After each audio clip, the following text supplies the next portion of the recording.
Hey, what is up, everybody? This is Steve Breach coming to you here today. I wanted to make a video talking about a match that stood out in the history of me being a wrestling fan as one of the most surprising times that there was in the world of wrestling.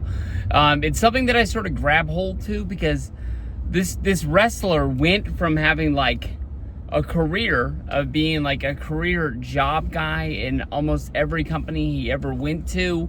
I'm sure he was one hell of an independent wrestler if you ever went to a show and you saw him out there. But this is a guy, Del Wilkes, the Patriot, who had done jobs for WCW, ECW. He'd been over in Japan, just sort of, being a guy that kind of just put guys over, that just happened to sign with the WWF. He came in, he did a Monday Night Raw dark match against Rocky Maivia, and all of a sudden, he just was at the right place at the right time that the guy basically main evented a WWF In Your House pay-per-view. He didn't wrestle in the main event, but he wrestled for the WWF Championship in 1997. And I just have always sort of grabbed a hold of, like, at the time I never really knew who Del Wilkes, the Patriot, was. I always was kind of expecting at the pay-per-view maybe somebody else to be wrestling underneath his mask, and that would be the payoff of the storyline. But it just happened to be that he wrestled in a mask that had the red, white, and blue on it. His name was the Patriot. And he came into WWF right at the time that Bret Hart was starting his anti-United States of America angle with him and the Hart Foundation. They ended up having a match on Monday Night Raw that was non-title, and Shawn Michaels made his way out to the ring and interrupted the match, basically where the Patriot would get the win. And being the champion at the time on Monday Night Raw, losing to a job guy, it built the storyline of wanting to see Bret versus Shawn.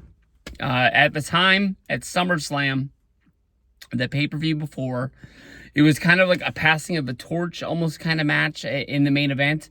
Undertaker came in as the champion. He was wrestling against Bret Hart. Shawn Michaels was a special guest referee, and Shawn Michaels ended up being involved in the match where he hit Undertaker square in the face with a steel chair, and then had to count the 1, 2, 3 for Bret Hart to get the win. Bret Hart became the champion in the main event of SummerSlam, and because of the way that the championship changed hands, the match that everybody wanted to see, that would be the main event of In Your House Ground Zero, would be Shawn Michaels versus Undertaker, non-title. The title almost became like a secondary thing that was going on, and the fact that Bret Hart was wrestling against this job guy, the Patriot, was kind of surprising. But it was still a championship match on a pay-per-view for when this came down. After the Patriot got the surprise win, he had a tag team match where basically he was able to beat Bulldog and Owen, and then he got another singles match where he beat Bulldog. So he had a little bit of steam going into the pay-per-view. Like I said, as a fan watching, not 100% sure I knew who Del Wilkes was, but I had recognized his match from his mask from WCW, that I knew I had seen this guy, but maybe it was somebody else that was going to be debuting in WWF, that was going to be like a surprise guy to beat Bret Hart. He would take the mask off, and all of a sudden, we got a new guy that all of a sudden nobody knows who he is, and he's a mystery champion. That's kind of like the best scenario that was happening. Here comes the pay-per-view. Bret and the Patriot are wrestling. It's supposed to be like this big blood feud of the United States against Canada. And Bret doesn't just like mop the floor with him. It's like a match. Bret Hart, goes in there and he makes the Patriot look like he's $1 million. They're going back and forth, back and forth. Bulldog has to actually come down to ringside to sort of distract the Patriot, distract the referee. They're going back and forth. And at one point, the Patriot actually puts the sharpshooter on Bret the Hitman Hart.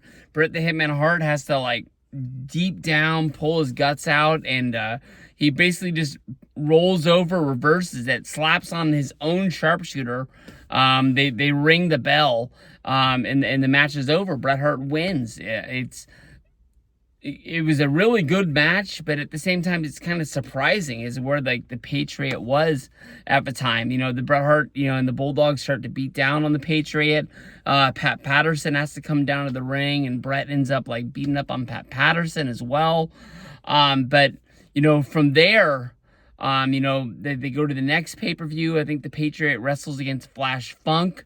Then they end up having a tag match where it's like him and Vader going up against Bulldog and Owen, like to sort of like keep that storyline going against the Hart Foundation. But I think after that, the Patriot's like done. Whether if he like timed he like signed like some sort of like a short-term deal, maybe he didn't even like really have a deal because he was kind of a job guy and he got an offer to go somewhere else. But the Patriot was like gone. He's always been like one of those guys that like I remember, but like I don't really know a whole bunch about it. And another team that at the same time I think was like fighting with the Hart Foundation was like these like two like French Canadian like tag team guys. I saw them on Raw a few times. They were like badass. I can never remember their name. I've looked them up a few times. I guess they came over from Japan where they were like a really big tag team. I just had their name and I dropped it.